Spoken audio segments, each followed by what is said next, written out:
Hello students, welcome to the PND coaching classes learn easily and smartly. तो आज हम देखने वाले हैं determination of degree of association in terms of van't Hoff factor.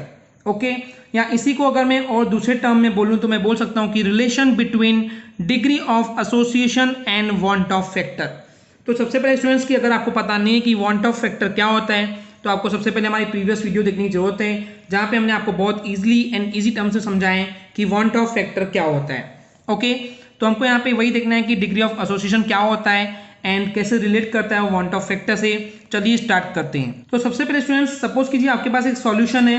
Okay, उसमें जो भी मॉलिक्यूल्स आपके पास प्रेजेंट हैं तो उसके अगर कुछ फ्रैक्शन की बात करते हैं, कुछ हिस्सा जो है बेसिकली वो एसोसिएट होना स्टार्ट हो जाता है और एक बहुत बड़ा मॉलिक्यूल बनाता है, तो इसी को हम बोलते हैं डिग्री ऑफ एसोसिएशन।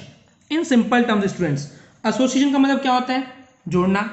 तो सपोज कीजिए कोई मॉलिक्यूल्स हैं जो आपस में जुड़ जुड़ करके बड़े मॉलिक्यूल बना रहे हैं, तो उसी को तो हम बोलेंगे that is a degree of association. Getting my point?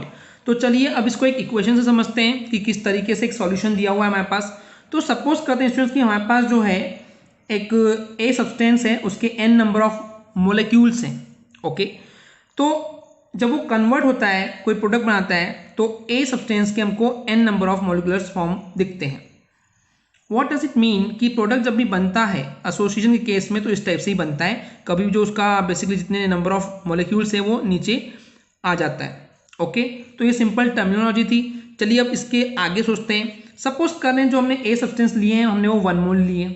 अभी ये सोचिए कि सबसे पहले ये रिएक्शन स्टार्ट हुई ही नहीं है, जो रिएक्शन होती है वो रिएक्शन स्टार्ट नहीं है, तो हमारे पास जो सिंपली सब्सटेंस है ओके वो 1 मोल है, तो प्रोडक्ट क्या हो जाएगा? दैट विल बी 0, क्योंकि अभी ये रिएक्शन स्टार्ट नहीं हुई है। नाउ लेट कीजिए कि जैसे ये रिएक्शन स्टार्ट होती है और इस 1 मोल में से कुछ छोटा सा उसका हिस्सा लेते हैं कि x मोल जो है वो यहाँ से निकल करके उधर प्रोडक्ट बन गए हैं। ओके, यानी कि जितने भी यहाँ पे 1 मोल है, 1 मोल का एक छोटा सा पार्ट x मोल है स्टार्टिंग में रिएक्शन में, वो प्रोडक्ट में कन्वर्ट हो चुका है। तो आप बताइए कि यहाँ पे अब कितना बचा? x जा चुका है, मतलब कि 1 माइनस x मोल यहाँ पे बचे हैं, राइट।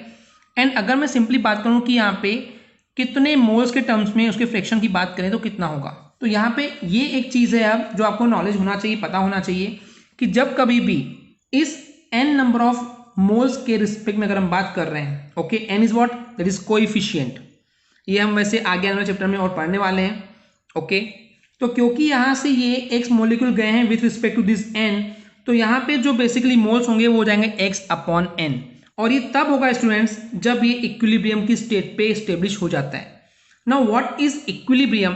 अभी तो मैं आपको स्टूडेंट्स इतना बहुत इन डेप्थ यहाँ पे नहीं पढ़ा पाऊंगा, द रीजन बीइंग कि ये पूरा इन डेप्थ हम आगे आने वाले चैप्टर में पढ़ने वाले हैं, चैप्टर नंबर 3 में। तो जस्ट थोड़ा सा पेशेंस रखेंगे कि ये इक्विलिब्रियम क्या होता है।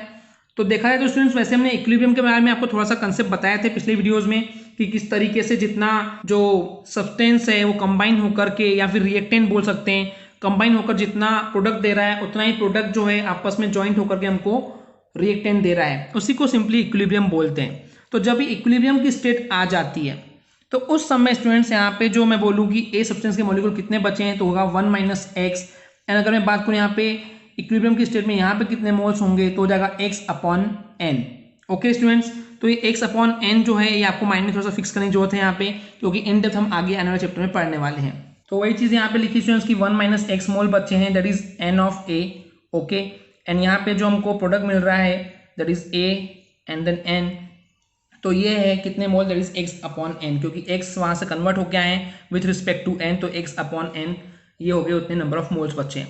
तो यहाँ पे एक टर्म आई स्टूडेंट्स जो ये एक्स है, इस एक्स को क्या बोलते हैं? इसी एक्स को बोला गया degree of association. Okay students, I hope आपको क्लियर हो गया होगा। तो चलिए स्टूडेंट्स अब यहाँ बात करते हैं कि टोटल नंबर ऑफ जो पार्टिकल्स हैं सॉल्यूशन में इस एसोसिएशन की प्रोसेस होने के बाद वो कितना है। तो टोटल नंबर ऑफ पार्टिकल्स जो हम इसलिए निकालें स्टूडेंट्स क्योंकि हमने पिछले वीडियो में एक फॉर्मूला देखे थे कि van't Hoff factor i is equal to होता है number of particles after association upon total number of particles before association. Okay students, तो यहाँ पे फॉर्मूला थोड़ा सा रॉन्ग है, तो आप चाहें तो इसको करेक्ट भी कर सकते हैं या फिर उसी नीचे वाले टर्म को यहाँ चेंज कर दिया कि नॉर्मल नंबर ऑफ पार्टिकल्स, यानी कि वही है कि उस एसोसिएशन के पहले के कितने पार्टिकल्स थे। तो चलिए तो अब हम यहाँ देखते हैं कि टोटल नंबर ऑफ पार्टिकल्स जो है इस एसोसिएशन की प्रोसेस के बाद कितने हैं। तो सिंपली इनको ज्वाइन कर देंगे, आई मीन प्लस कर देंगे, तो हो जाएगा 1 minus x plus x upon n. Okay, तो ये हमको मिल जाएगी आफ्टर एसोसिएशन, तो हम यहाँ पुट कर देंगे वैल्यूज। एंड अगर हम यहाँ पे इस एसोसिएशन की प्रोसेस के पहले के नंबर ऑफ पार्टिकल्स की बात करें तो हमने 1 मोल लिए थे, तो हो जाएगा अपॉन में 1, तो अपॉन में 1 की कोई जरूरत नहीं है। एंड यहाँ पे बेसिकली आई है। ओके स्टूडेंट्स, अब इस सिंपल इक्वेशन को सॉल्व करेंगे तो ये 1 जब इधर ट्रांसपोज करेंगे तो हो जाएगा आई, एंड 1 को इधर ट्रांसपोज करेंगे तो हो जाएगा I minus 1। Okay, I minus 1 हो जाएगा इज इक्वल टू हो जाएगा minus x plus x upon N, या इसको हम ऐसे भी लिख सकते हैं कि I minus 1 is equal to X upon N minus X. Okay, अब यहाँ से x कॉमन निकल जाएगा तो हो जाएगा x 1 अपॉन एन माइनस 1, तो x को सब्जेक्ट बनाएंगे एंड यहाँ पे जो 1 अपॉन एन माइनस 1 है उसको ट्रांसपोज कर देंगे तो अपॉन में आ जाएगा, तो ये हो जाएगा formula x is equal to i minus 1 upon 1 upon N minus 1। Okay students, तो ये था एक छोटा सा कंसेप्ट की किस तरीके से जो ये डिग्री ऑफ एसोसिएशन है और जो वांट ऑफ फैक्टर है इनके बीच का रिलेशन था। तो इस तरीके से स्टूडेंट जो हमको ये क्वेश्चन मिला है वो एक्चुअली डिग्री ऑफ एसोसिएशन और वांट ऑफ फैक्टर के बीच का रिलेशन है जो कि ये टॉपिक था।